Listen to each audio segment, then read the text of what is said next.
Friends, welcome to Uma kitchen. இன்றைக்கி பருப்பு உருண்டை குழம்பு எப்படி வைக்கிறதுன்னு பார்க்க போகிறோம்.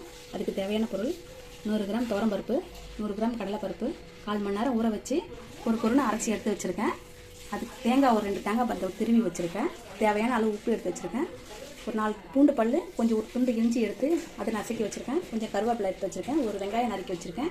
கொஞ்சம் கொத்தமல்லி எடுத்து வச்சுருக்கேன். குழம்பு தாளிக்கிறதுக்கு ஒரு 100 கிராம் புளி ஊற வச்சு அதில் கரைச்சி எடுத்து வச்சுருக்கேன். மஞ்சாத்தூள், தக்காளி போட்டு கரைச்சி எடுத்து வச்சுருக்கேன். 2 வெங்காயம் நறுக்கி வச்சுருக்கேன். தாளிக்கிறதுக்கு 2 தக்காளி நறுக்கி வச்சுருக்கேன். கொஞ்சம் கொத்தமல்லி எடுத்து வச்சுருக்கேன். கொஞ்சம் கருவேப்பிலை எடுத்து வச்சுருக்கேன்.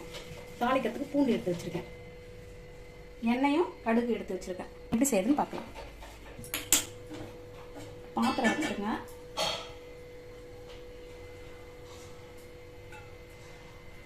அதில் எண்ணெய் விட்டுக்கலாம்.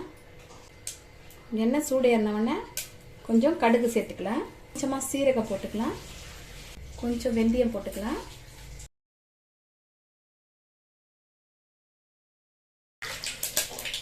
பூண்டு சேர்த்துக்கிறேன்.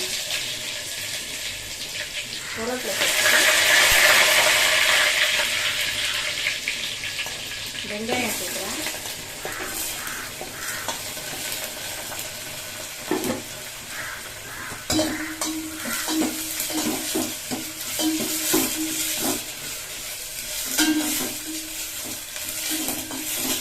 சோம்பு கூட்டும்போது தக்காளி போட்டு சேர்த்து கரைச்சி நெருப்பில் வச்சுட்டா நல்லாயிருக்கும். குழம்பு டேஸ்ட்டாக இருக்கும்.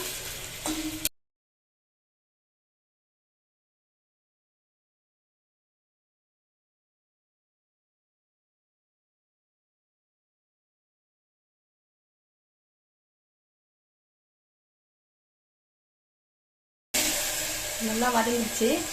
இப்போ குழம்பு எடுத்து சேர்த்துக்கலாம்.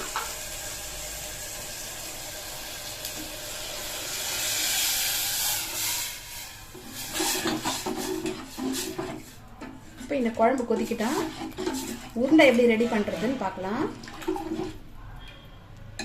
குழம்பு கொதிச்ச உடனே உருண்டை பொரிச்சு அதில் எப்படி சேர்க்குறதுன்னு பார்க்கலாம். இப்போ கடாயை வச்சு எண்ணெய் ஊற்றுறேன். இப்போ உருண்டை பொரிச்சு போகிறதுக்கு அதில் எண்ணெய் சேர்க்குறேன்.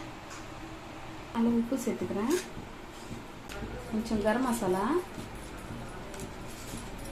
கொஞ்சமாக கரம் மசாலா, கொஞ்சம் வெறும் மிளகாத்தூள், தேவைப்பட்டால் பச்சை மிளகாய் சேர்த்துக்கலாம். தேவையில்லைன்னா சில்லி பவுடர் சேர்த்துக்கலாம். கொஞ்சம் கொத்தமல்லி, இஞ்சி பூண்டு விழுது, கருவேப்பிலை, வெங்காயம் எல்லாத்தையும் சேர்த்து நல்லா பிசைஞ்சிக்கணும்.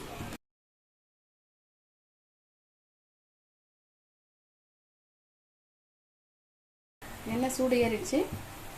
இந்த மாதிரி சின்ன சின்ன பால் மாதிரி உருட்டி எண்ணெயில் போட்டு பொரிச்சு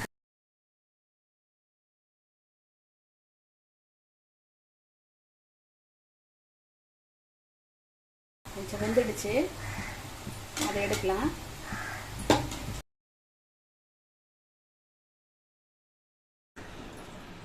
உருண்டை பாருங்கள், எல்லாத்தையும் பொரிச்சு எடுத்தாச்சு.